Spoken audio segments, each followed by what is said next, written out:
Ladies and gentlemen, the program will begin momentarily. Ladies and gentlemen, please welcome the President and Chief Executive Officer of the Detroit Regional Chamber, Sandy Barua.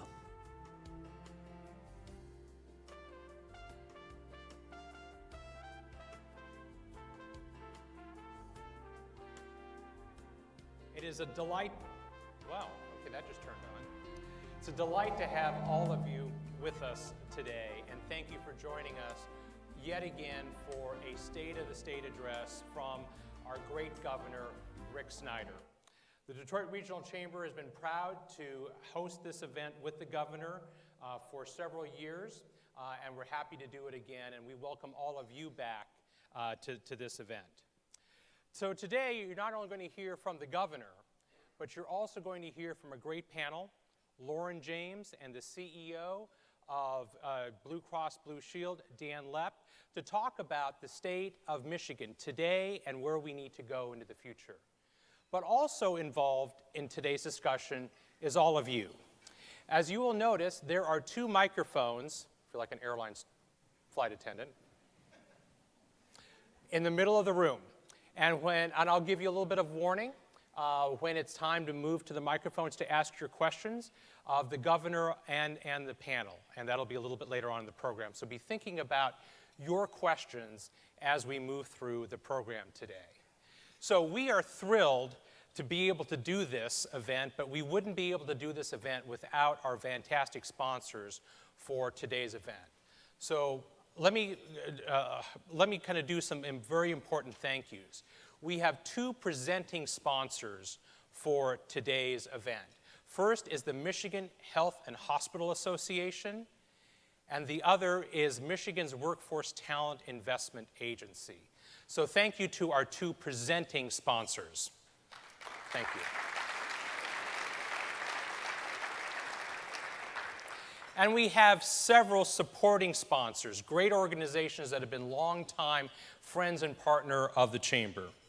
Blue Cross Blue Shield of Michigan, Chemical Bank, Imagine Entertainment, the MGM Grand, which is our venue today, ITC Holdings, and the Rush Group. So please thank all of our supporting sponsors. And also, we're always very grateful for the companies that have stepped up to help fund our economic development work through Forward Detroit, our 11-county economic development collaborative that focuses on business attraction, MishAuto, the statewide automotive industry cluster association, Health Forward, an industry cluster association on healthcare issues, the Detroit Compact Scholarship Program, and Detroit Drives Degrees to improve the level of degree attainment in our region. And it's thanks to these companies that makes that work possible day in and day out at the Detroit Regional Chamber. So, we're here with the governor to talk about the state of Michigan today and where we're going. But let's take a look back, not too long ago, 2009. Where were we in 2009? Picture was not pretty. This headline in the Wall Street Journal, you actually have it at your seats as well, was a headline that appeared not just in the Journal, but similar headlines in national publications across the country about the state of Michigan. What is it today? We are in a completely different place in the state of Michigan. And if you ask me, I think it's because of leadership. We had the right executive officer at the right time in the state of Michigan. So what are some of the results that we have achieved? Our business climate went from 41st to 11th. That's real progress. Our unemployment rate dropped from 12.6% to 4.6%, at or below the national average. Our per capita income increased by almost 10%, one of the fastest growing, or faster than the national average. which is hugely impressive. And then what about the city of Detroit? Quick show of hands. I promise there'll be no math today, but quick show of hands. How many people here thought 10 years ago the city of Detroit would look like it does and feel like it does today? No hands went up. There's a reason for that. Great leadership from our governor, Rick Snyder, accelerated by a great mayor, Mike Duggan, and the business community and the philanthropic community working in concert together. So, ladies and gentlemen, it is my great pleasure to welcome the initiator of all this great progress in the state of Michigan and the city of Detroit. Ladies and gentlemen, the Chief Executive Officer of the state of Michigan, the Honorable Rick Snyder. Thanks, Sandy. That was great. Thank you. Well, thanks, Sandy. Thanks for that great introduction. It's wonderful to be with you today. It's exciting to talk about the state today. That's much different than it was quite a few years ago. We have made tremendous progress. I'm not going to get into a whole bunch of numbers, but let me put it in perspective a little bit for you. Back to 2010. Right after I got elected, I actually had to go to something called New Governor School. Believe it or not, there is such a thing. So when I went to New Governor School, there was a break in the action. And during the break in the action, they went around to all the new governors and put a folder on our chairs. And I saw this going on. So I stepped back and sort of watched other governors, new governors, go open their folders. And I could see some smiles, I could see some grimaces. I said, okay, well, I got to go see what's in this folder. It's my turn. So I went and got my folder, and in the folder was something from Moody's Analytics. And it was an analysis of your state. And in the upper left-hand corner, they had a projection for the future employment growth for your state. And they wanted to make sure, even though you're a new governor, they don't assume you're real smart. They wanted to make sure you didn't miss it. So they did it in reverse colorization. So it was big white digits on a black background. And it said, what's your expected employment growth rate from 2009 through 2014? And it had a ranking. And you know what I got to see when I opened my envelope, what my number was? It was 50. We're going to be at the bottom. And I looked at this thing and I said, this is not going to happen. We're not going to let this happen as Michiganders.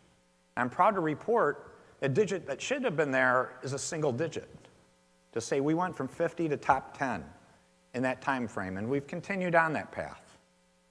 To let you know you can't take it for granted, though, I still have that document up on a poster board in my office, so I can look at it every single day. And remember, you can't be complacent, you can't be content, you can't take anything for granted. Otherwise, that number could happen again. It never should, and on my watch, it's not going to happen. But we need to keep working hard to move it forward. And we have come a great way. As Sandy said, if you look at a couple other things I would share with you that I think are even more exciting in many respects is what we're doing with our young people. We are now the top Great Lakes states for net inbound bachelor's degrees. Think about that. For how many years did we watch our young people go to Chicago, go to Illinois? They were the leading state for how many years in terms of net inbound migration? A couple years ago, that reversed. They've now gone to the bottom of the Great Lakes states. The number one state in the Great Lakes for net inbound migration is the state of Michigan. Isn't that exciting?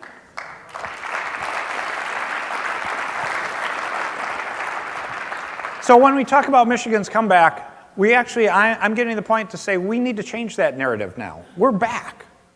So it's not talking about the comeback, it's about talking about where we're going in the future.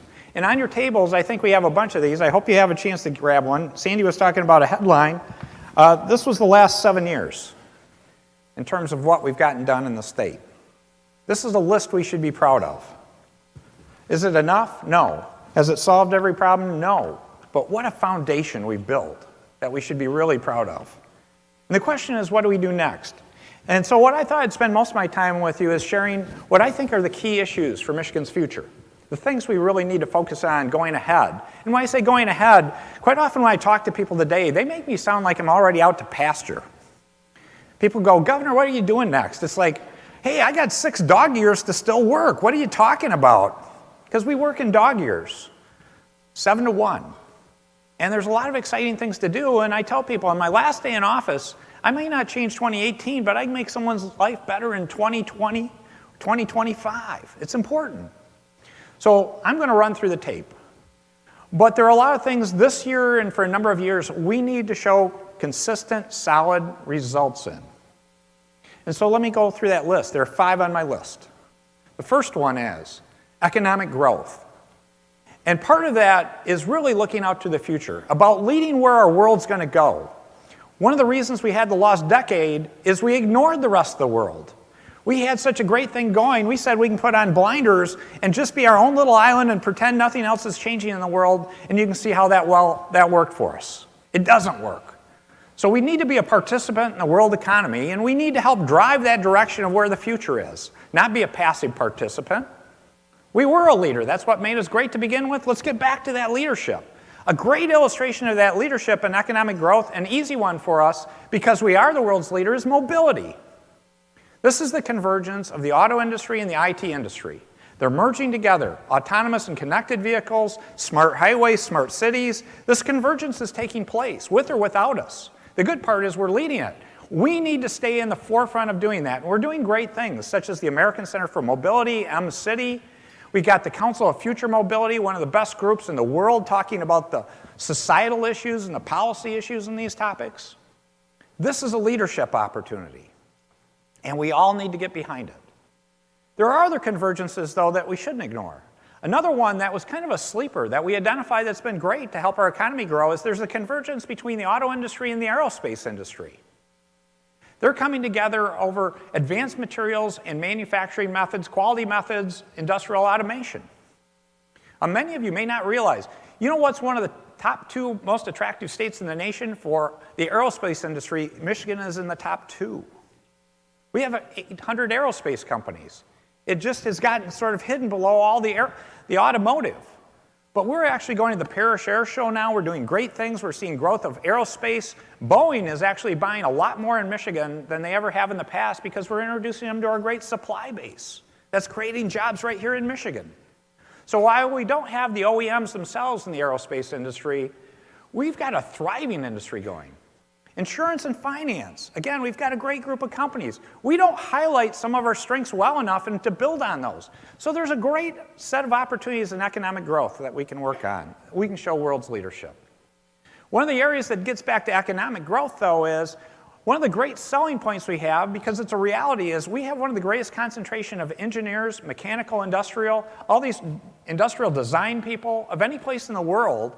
And not only do we have the engineering talent, we have the technical talent, the technicians, the professional tradespeople, the industrial automation person, the robotics person, the welder. All those positions we're a leader. Because when you look at the future of growth, when you talk about economic growth, the most important single thing in my view is having the talent to do it right. The jurisdictions that do the best at helping their citizens get those critical skill sets are going to have a competitive economic advantage for a sustainable period of time. And we need to build on that. And that gets to the second point. So going from economic growth and natural transitions right to talking into talent. Talent is the most important thing we should always focus in on. The question in Michigan is no longer is there a job available, but do you have the skills to take that well-paying position? We literally have hundreds of thousands of openings today in our state for great well-paying jobs that are not being filled. We need to do better. And that's not a criticism of our educational system. We've got great educators. I can see some wonderful people out in the audience. I see Wayne State. We got great educational institutions that are doing good things, but we need to recalibrate and figure out how to work better together. One of the things is we have a system a couple hundred years old. And this is what I'm talking about when I'm talking about the Marshall Plan for Talent, is how do we recalibrate that 200-year-old system to the system of tomorrow? Not just today, but today and tomorrow. It needs to evolve. We're not doing the best job there of helping people get connected to careers. Because while we have great institutions, we have too many silos where too much drop-off happens. Think about this. There's a K-12 silo where you start to go through K-12, and all of a sudden you're done with K-12. It's like, what's next? Well, I have to go to the next silo, which is higher ed. whether that be a community college, whether it be a university, and you go through that from 18 to 20-something. And then what's after that? Well, you can be a senior in college today and still not know what your career is going to be, or even have good access to find out what those choices are if you're not fortunate enough to be in a professional program. So you start over again. There's another disconnect. We need to move away from these silos. We need an educational system, not just an education system, I call it a talent system that's PLL, prenatal through lifelong learning. We have to help people be successful for their entire careers. Anyone graduating from school today, I'll put out the proposition, I believe they're going to go through at least two fundamental retrainings during the course of their career. Whether it's going to be in those areas or they're going to have to learn a new career area because of changes in our world. We have a woefully inadequate system for lifelong learning in our state, in our world. There are some organizations that do it, but most don't. So we need to recharacterize this and say, how do you start accumulating competency-based learning, competency-based certificates, and other credentials that you build on during a lifetime? You don't have to say you start at higher ed, you start anytime. As soon as you can start being competent in a field, start learning it. In your teens, accumulate this through age 75. Continue to better yourself. And I think it provides great opportunity. That's the future, folks. It's a revolution that's going on. And the revolution's already started. It's just most of the world doesn't know it yet. We have a chance to lead that revolution. And isn't it better to be a leader than be led? So I encourage you to learn more about the Marshall Plan. The third area I want to talk about is infrastructure. There's a surprise, right? Anybody got infrastructure, potholes on your mind? We've underinvested for decades, folks. What we're seeing now is not the accumulation. We have a particularly bad winter for freeze-thaw cycles, but we're paying the price of 20-some years of neglect. You don't solve that overnight. The good part is we took a lot of steps to improve, but it takes time to see that improvement show up. To give you an idea, the last time we did major road infrastructure investment was 1997. In 2015, we made a huge investment. We're putting $1.2 billion over a number of years on top of what we previously did. And we needed to do that probably even sooner than that. But it's hard to get something done in terms of people wanting to invest more. We got it done. Now let's follow through and not just spend more money, but spend it smarter. So it's not about just having more money, but to do interesting things like integrated asset management, new ideas, flex routes, new innovative ideas where we use these dollars more efficiently rather than just spending money. At the same time, I'll give you an idea. In terms of restricted road dollars, we're up just under $1 billion in the time I've been governor, from almost $2 to almost $3 billion. At the same time, our federal dollars have gone down by $250 million. In terms of extra money on top, general funds, since I've been governor, we've spent over $1.4 billion extra dollars on top compared to $3 million in the prior 8 years. We paid down $900 million worth of debt. But we still have a lot of debt to pay. We're losing over $200 million a year because we're paying debt that goes back to the early 2000s.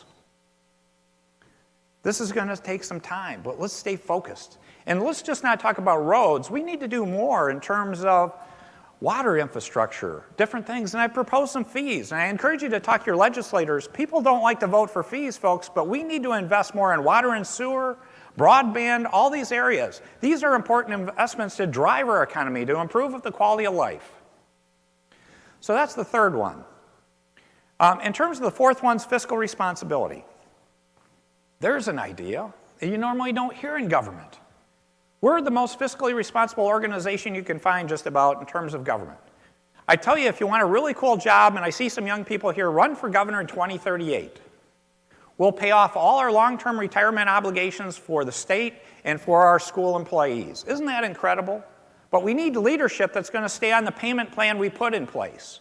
We've reduced our liabilities by billions. We've got a payment plan. Let's follow through. And let's recognize that good leadership isn't just about us today, but how do we be responsible for generations not born yet, that we shouldn't be putting them in greater debt. We should be actually providing a better life for them rather than a worse life. And the last item I'll leave you with is civility. I'm proud I've lived by relentless positive action for almost 8 years now. No blame, no credit. What's the problem? What's the solution? Let's get it done. Let's move forward. Let's not spend time talking about our differences or why we should argue about something.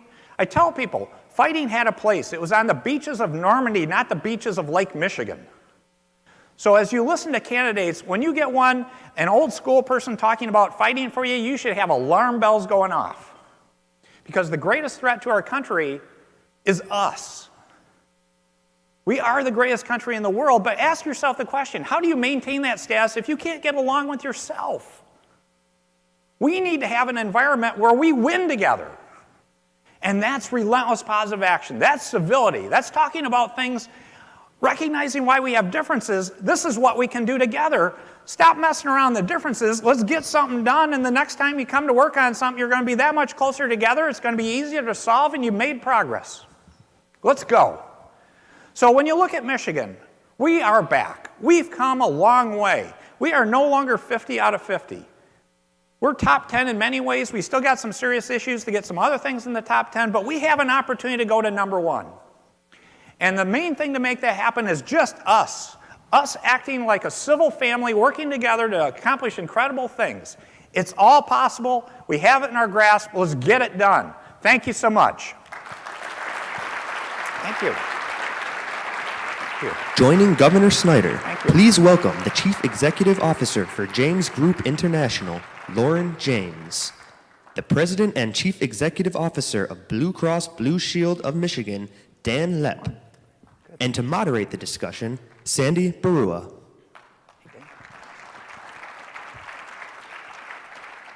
Great job, Governor. Dan and Lauren, thank you for joining the Governor today. Thanks for being here. Thanks, Sandy, Governor. Thank you. Great.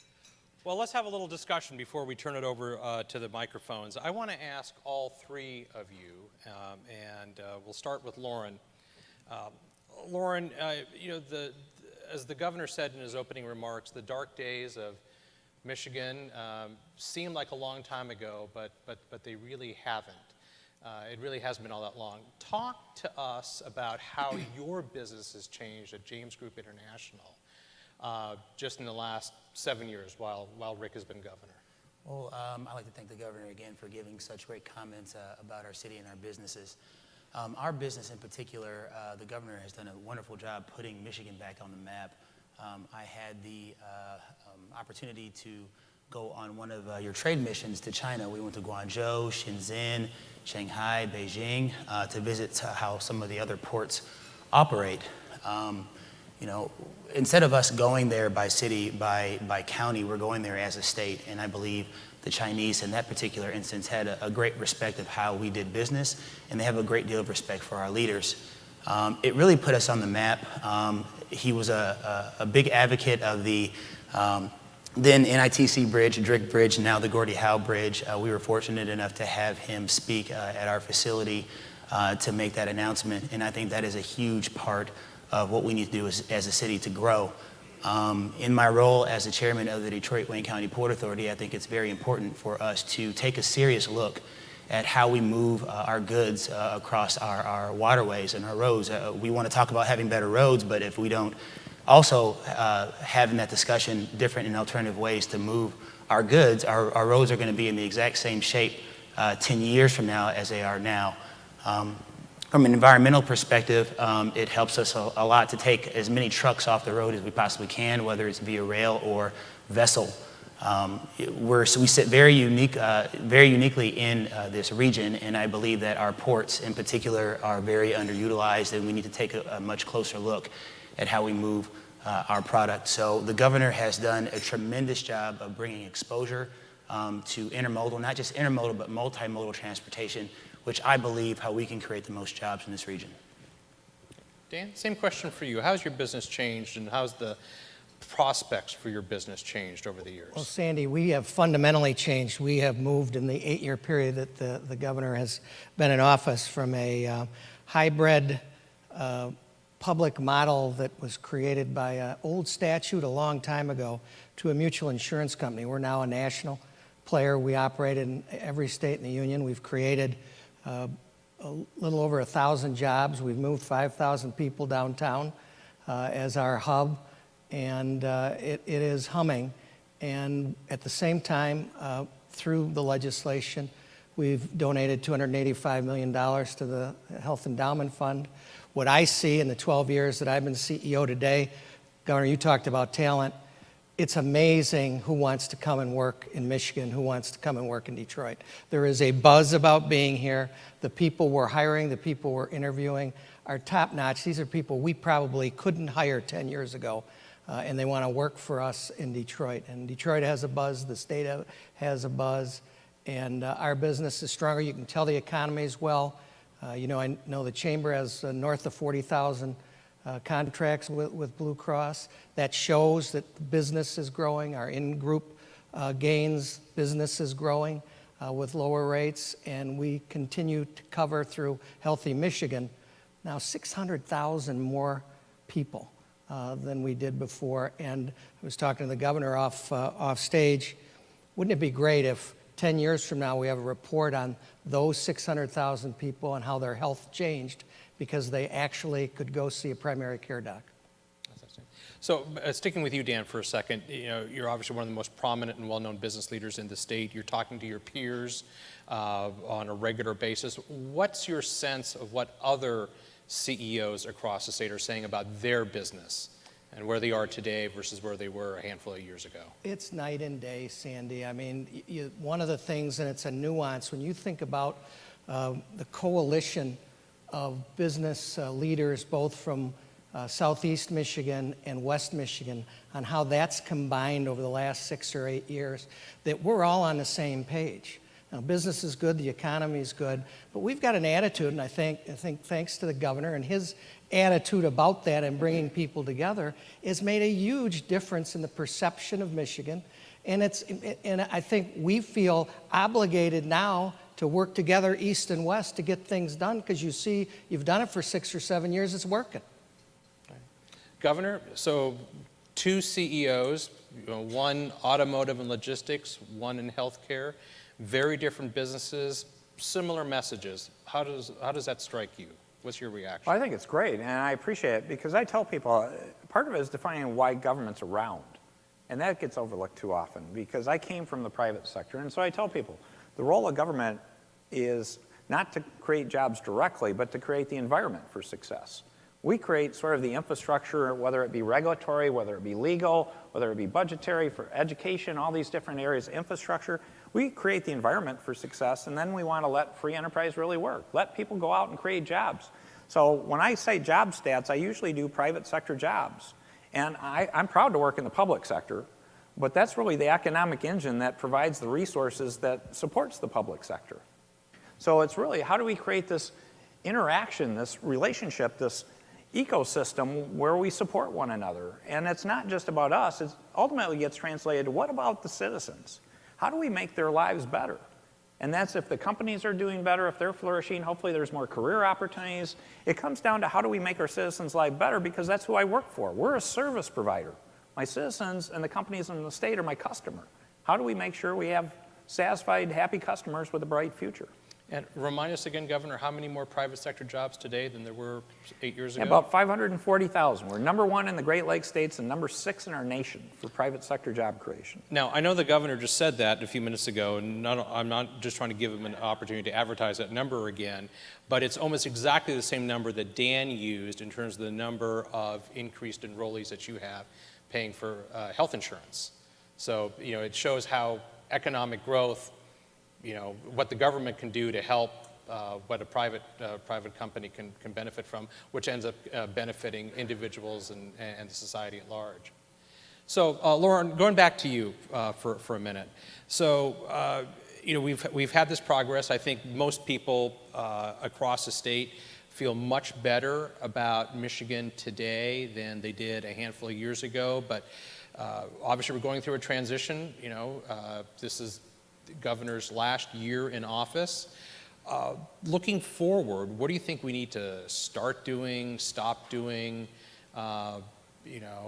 keep doing that we have been to kind of maintain this momentum from your company's perspective? I think one thing that we need to keep doing, that we've done a very good job of, is stay in communication with one another. And to piggyback what you said, as far as creating the opportunities, one of the best events I went to was out in Dearborn, out at Ford, and it was called Pure Business Connect, I believe, led by Trevor Paul. And that was the first time that I had actually seen bureaucracy engage the private sector and the businesses with Ford, with GM, with Chrysler, with some of the defense contractors. A lot of times on the public side, the issue is how do we create jobs, and there's all these programs, there's all these incentives, but they don't involve the actual job creators. As a supplier from Ford, GM, Toyota, Chrysler standpoint, we need to provide the best price, and they are not always aware of what the incentives are. This was the first time where they provided an environment where you put both people from both sectors in the same room, and we did a matchmaking session. And from there, we created our own contacts and then went on to do business together. The private sector knew what was available, what incentives were involved, and you also had the job creators there to help the suppliers do that. One of the things that I think that we need to continue to do is continue to communicate with one another. I think it's been the best it's been since I've been around Detroit. Our leaders, our political leaders, are actually speaking with one another. They don't have to see eye to eye on every single subject, but they do have to be cordial with one another. I always tell people that Detroit can serve as an example for other cities in the country. We have a Republican governor and a Democratic mayor, and they talk to one another. They communicate with one another, and I think that's very powerful as opposed to having a divisive relationship. So as people like to, kick Detroit while we're down, I think that we can actually serve as an example for other people in their communities. I also think that there's a term that's been bothering me for a while. It's called Old Detroit. Old Detroit has an old connotation. I think that I love what Bedrock has done. I love what the Illage Company has done. I mean, they have been amazing in our community for the past couple of years, but I also think that there's a part of Old Detroit that people forget about. It's the people who have actually been here and who have had businesses and who have been successful over decades. And I think it's very important to engage those groups of people because I feel like they have not been forgotten, but not as engaged as they possibly could be. So I definitely think that continuing to communicate with one another, educating people on our infrastructure, like the rail tunnel underneath the Detroit River, the expansion of that. Obviously, the Gordie Howe Bridge. There's now more news about the train station and what Ford is trying to attempt to purchase that. Detroit is actually poised and actually meant to be a logistics multimodal hub. And we have all the infrastructure here in place to do everything that we need to do to create jobs.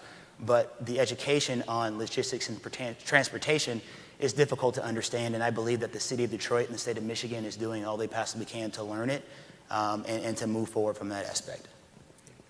Dan, start doing, stop doing, keep doing. What's your list? Well, if you listen to the governor and his 5 points, I think all of them important. What I've seen, at least from my point of view, and I've worked both in the private sector and in government, the civility factor is an enormous umbrella over all of this, because if you're talking to each other and you're not screaming at each other, generally you can get things done. And I think as we move forward, we can never forget how important civility is in respecting other people's opinion, which may not be exactly as yours.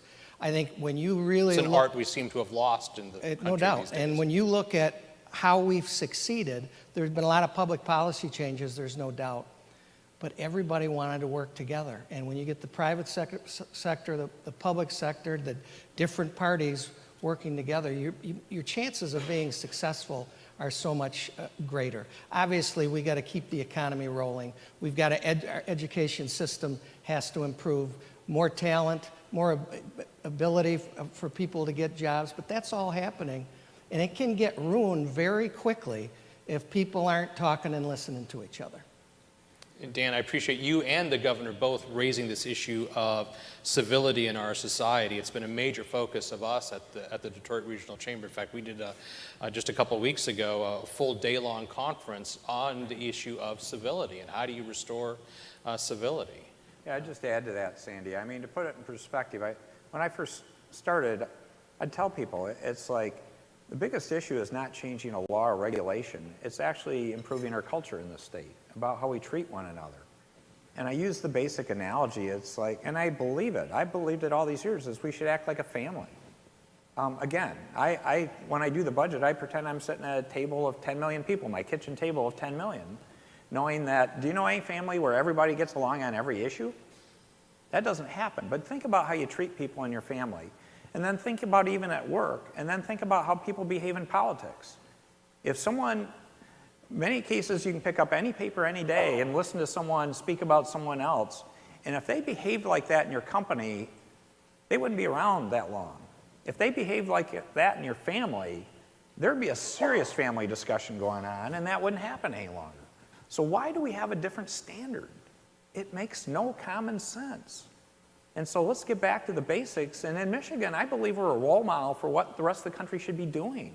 Let's continue that leadership. Let's not let the noise around us get us to be like them. Hopefully at some point, there'll be more and more awareness and people will look to Michigan as a place to say, they get things done. And they do it in a civil fashion. And that's the main cause of success, is the fact you can have differences, but you can win together.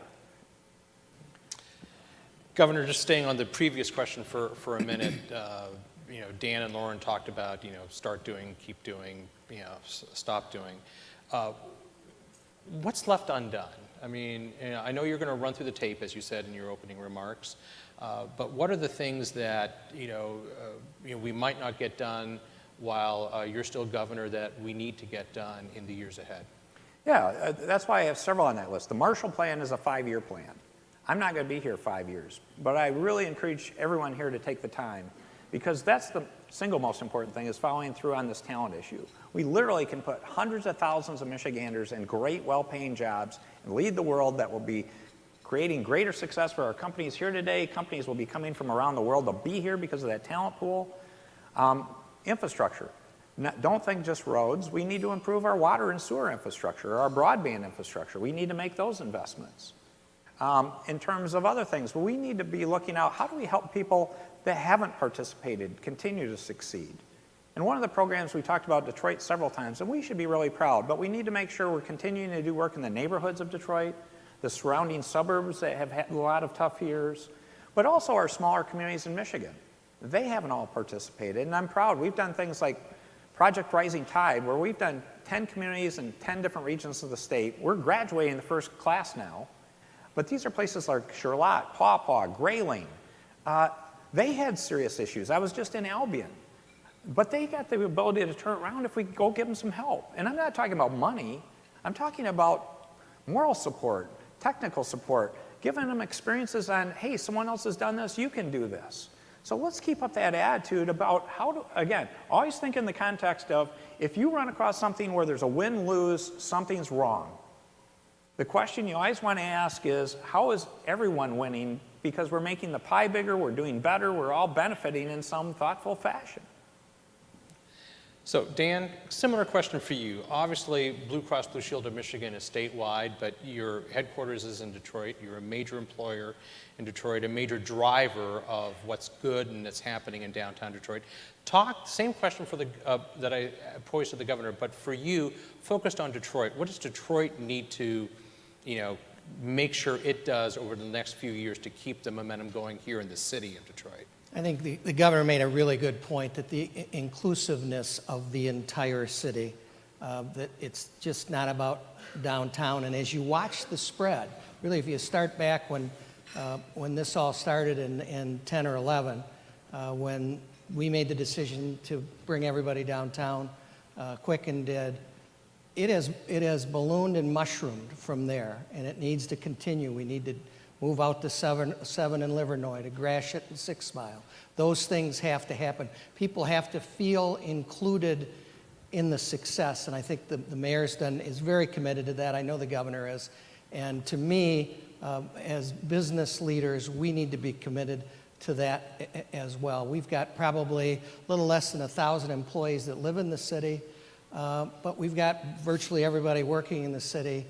To expand that so the job opportunities are there for more people, the continued growth, all means good things for Detroit. And I think we got to be committed to the whole Detroit as well as we are to what's blossomed at this point. We're going to move to microphones in just a handful of minutes, so if you have a question in mind, there's 2 microphones dead center in the room. You may want to start moving to those microphones. Lauren, question for you. Infrastructure. Talk to us about how the state of Michigan's infrastructure directly, or perhaps doesn't, impact your business as an automotive and logistics and transportation company. Well, I touched on it a little bit earlier. I think one of the things that we're doing is we need to do a better job of engaging not just the Port of Detroit, but the Port of Muskegon, other ports around our state. A lot of that traffic would come into the Port of Detroit, but engaging one another at different meetings, at least quarterly, I believe is very important. I touched on the bridge, which is something that I believe is very important for the commerce of this city in particular. I know we're doing everything we can to push that forward. I believe that the Gordie Howe Bridge is the correct bridge that we need to build to Canada. We have a great relationship with the Canadians. And I think that you have a lot of private investors that are in the city who would support that as well. It's very interesting when you drive around. To the naked eye, you'd see a lot of underdeveloped property, a lot of areas that are sort of collecting dust, if you will.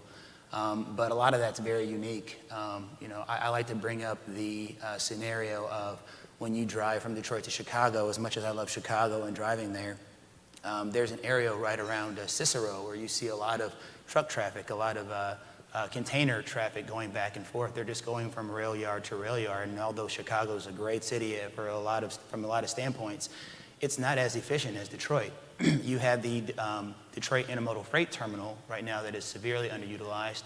You have the Detroit-Wayne County Port Authority that is severely underutilized and ready, but there are some rules and regulations that prevent us from being as active and efficient as we possibly can. So from an infrastructure standpoint, it's there, but we need to do a better job as a public entity to educate the city, the county, and the state of what the economic impact would be if we actually revitalize these areas. Because that's where the jobs come in. So, I was very happy to see that, there's a potential for Ford Motor Company to purchase the train station. I don't know how many people really understand what that used to be and what that meant for our city. If you actually take a drive behind it and you see the rail yard and how active it used to be, this area used to be extremely, extremely active. I feel very fortunate, although I'm a little younger side of my age, but I'm very fortunate to have a father who's been around the city for a very long time, who has kind of taught me, what has happened and what the city used to be. Not to exactly lead with history, but keep it in my pocket to refer to every once in a while. And all of my decisions that I make every day in and out of the office have to do with that statement. So I think there's a lot of opportunity. Rail, water, and truck usually isn't the first thing that you talk about in front of restaurants and commercial property, but it's very important to begin to speak about, and that's where you're going to have a lot of major investors come back and be more interested in our area. Great perspective, Laura. So we're going to move to microphones now and have you ask some questions. And the way we're going to do this is I'll just alternate back and forth between the 2 microphones. Please direct your question to the governor, and our peanut gallery will be Dan and Lauren, and they'll be able to comment on either the question or the answer they choose. So we'll go to my right. Is that Bob Riney? It is. It is. Bob, your question for the governor. So Bob Riney, Henry Ford Health System, and first of all, great panel, great leaders. Governor, you have had an amazing leadership legacy of taking on some of the most vexing issues that have dogged this state for decades, and work them through. We've done a lot of work to create a pipeline for talent recruitment and talent retention, but there's still a vexing issue that needs to be solved. Can you take on regional transit?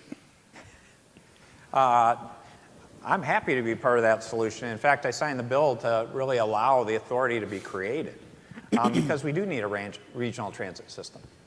This is one of the worst areas in the country for regionalism. And transit is one of the lifebloods of getting those people. You can help people get the skills, but they have to have access to the employment, or they need access to that training facility. So we do need to get a regional transit authority going. I'll say that point blank. There's no question about it.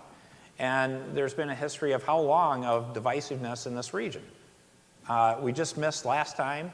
I encourage people to come back. I've told the regional leaders, I've asked them to get together and work together, and they've been having lots of meetings, but the sooner the better we can get something on the ballot or get something operationalized to move this forward. And what I would say, yeah. And at this point, don't aim for the perfect. Find what you agree on and get that going, because I think this is one of those cases. It's always harder to talk about something in theory than having something actually working so people can appreciate how important it is and how good it is.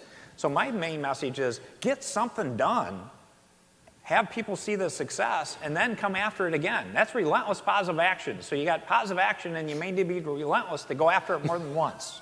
Thank you. Dan, Lauren, comments on either the question or the answer? If you look at the last 8 years, the last 20 years for that matter, this has been a really a thorn in the side issue in the region. We may be the worst governor when it comes to public transportation of major American regions, and it has to be addressed. And what's interesting, I listened to the mayor the other day,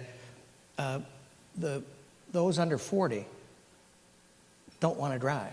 They want to be able to move without driving. They don't need a car. They don't want a car. That's an overstatement.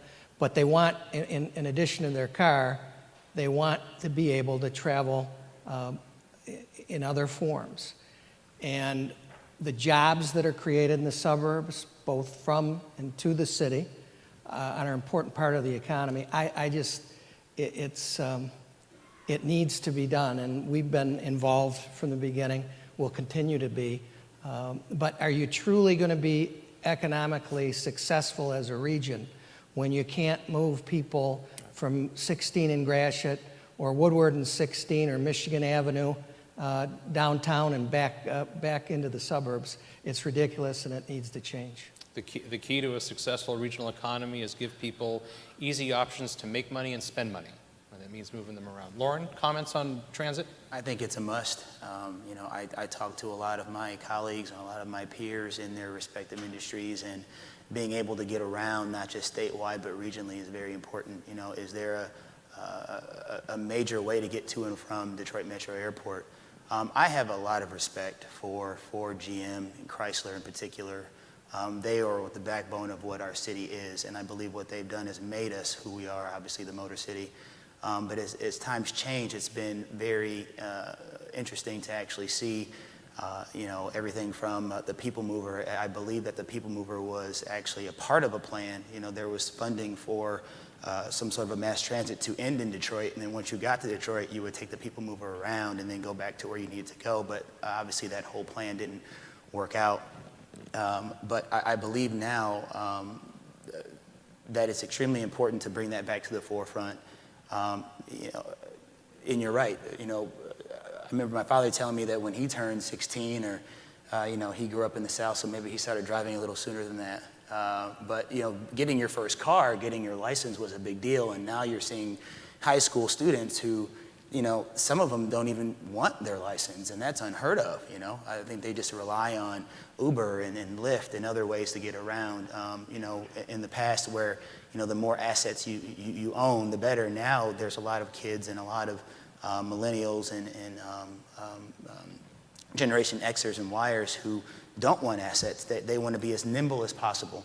So in order for Detroit and Michigan to be a major player in the country's economy, I believe that regional transit is not only important but vital. All right, moving over to the left microphone. Is that Gary Corbin? It is. Oh, Gary, Hello, your question Governor. for the governor. Gary Corbin from Optech.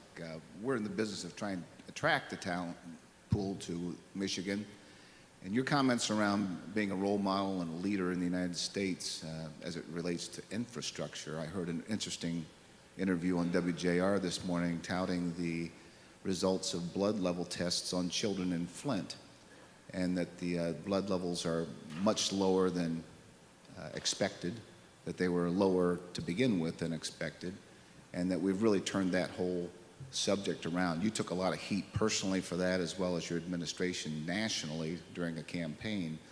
about government being asleep at the switch, so to speak. I'm just wondering, from a PR standpoint, in changing that perception across the United States as a great place to work, what your plans are for getting a PR campaign to sort of talk about the success we've had in Flint of turning that whole water debacle around into a positive. No, I appreciate it, and we've made a lot of progress. And again, that's something that mistakes were made, and it shouldn't have happened to begin with, but we worked hard to recover and do the best we can, and there's been massive improvement, and there still needs to be work. Flint had multiple challenges for many, many years. And I think there's a lot of exciting economic development opportunities, just as they're in Detroit. And we need to tell all these messages to people.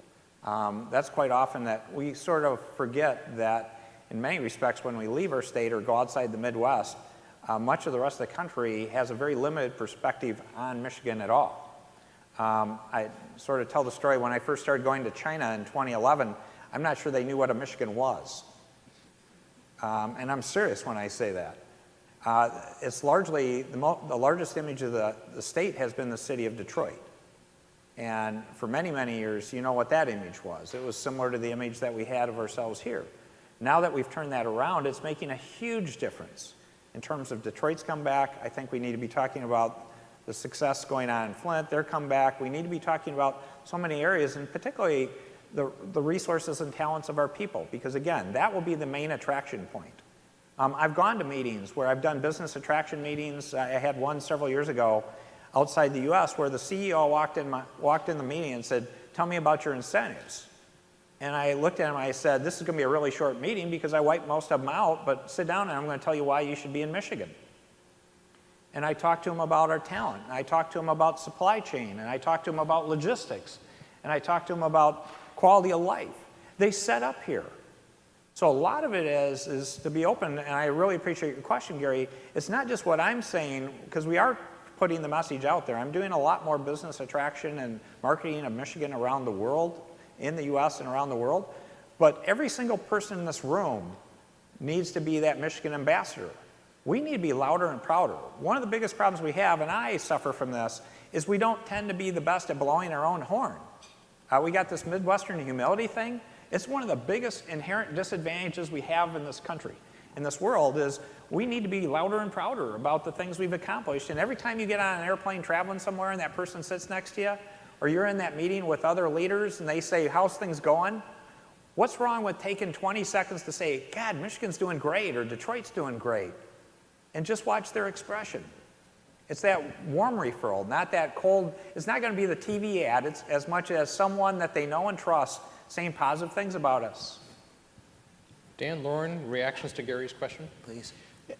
And I totally agree with the governor. What big change over the last 10 years is with my colleagues around the country, I do that every time, Governor. You talk about the great things that are happening in Michigan. They sort of see the buzz. We've done a good job in the national media where people are reading. The Eastern media has flipped almost completely on their perception of Detroit. I remember a group of business people, when we had the bankruptcy, put an ad together, so we were so mad at the Eastern media. Now that's flipped in that 8-year or 9-year period. So I totally agree. We need to do that. And it's funny, my colleagues from around the country were dying for a Shinola, and now they all have them. And they, it's those kind of stories. It's really funny how a success of a company like that really started from nothing has great positive impact on a city like Detroit. We need to talk about it. Dan, it reminds me, when I first came to Detroit in 2010, there was an NBC news segment on Detroit that was, very negative, and I'm brand new on the job, and business people came to me and said, "Well, what are you going to do about this NBC story?" And I looked at it and I said, "Well, what do you want me to do about it?" "So I want you to contact NBC and tell them to do another story." I said, "Well, what did they say that was inaccurate?" And the answer was nothing. I said, I said, "Listen, the best way to change Detroit or Michigan's PR is not to focus on the PR questions, to focus on the product. Make the state better, make the city better," and we've done those things, and it's just been awesome. Lauren, your chance to react to Gary's question. One of my favorite things to do is I'll say lightly challenge people who think they know. Usually the folks who have the most negative things to say about Detroit are the folks who've never been here before.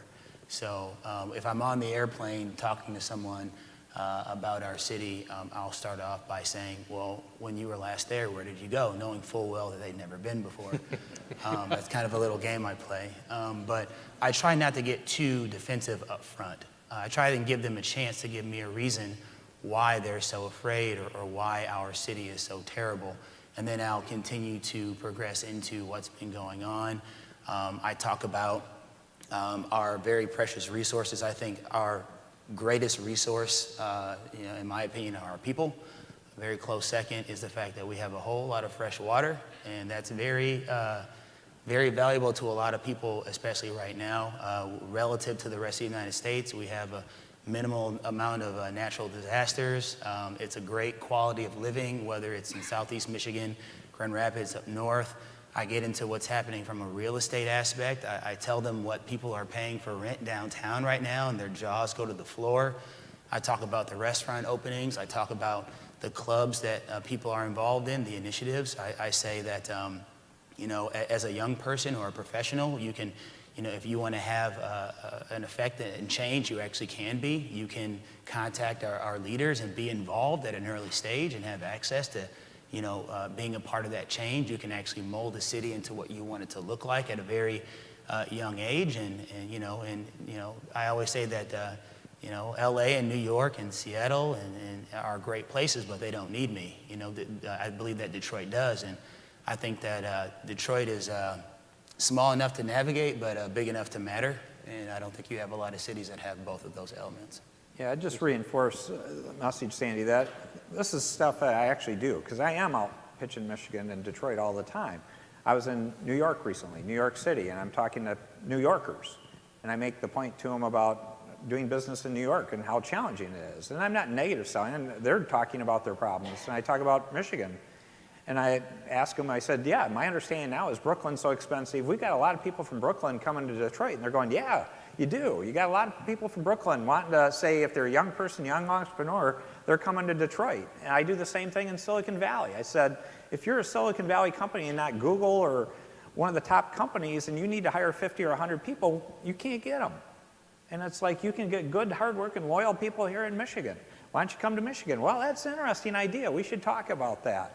In Europe, I use Berlin. I said, Detroit's the Berlin of Europe, because Berlin went through all the Reformation of coming back after the wall came down. It's the hot place to be in terms of people wanting to be there. These are the kind of messages we need to get out resonating with people. Absolutely. Again, harking back to, 2010 when I first came here, I used to walk from my office, which is at the corner of Woodward and Jefferson, to Comerica Park to catch a game. And, I remember that first summer, those first couple summers, the walk was fine. It wasn't dangerous by any stretch of the imagination, but it was lonely, right? And now when you do that walk, as we're going to be doing on Thursday for opening day, it's not going to snow, is it? No. Okay, good. Good weather. Yeah. Now when you do that, the walk, from our office to Comerica Park, just the vibrancy, the life, the, people going to work, people going to lunch, the bars that are open, the businesses that are up and running, the activity, the retail, the congestion on the streets, it's, the queue line. It's just a completely different environment, and it's just absolutely wonderful. And thank you for your leadership.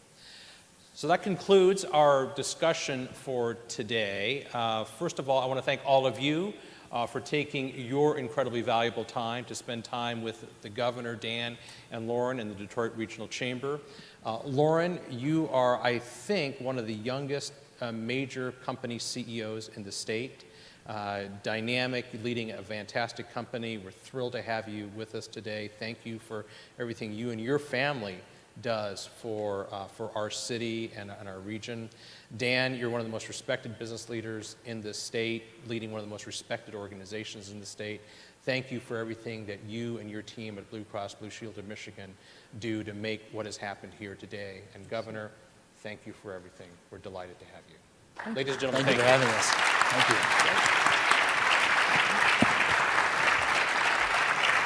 Great job. I gave you back 3 minutes. No, that's good.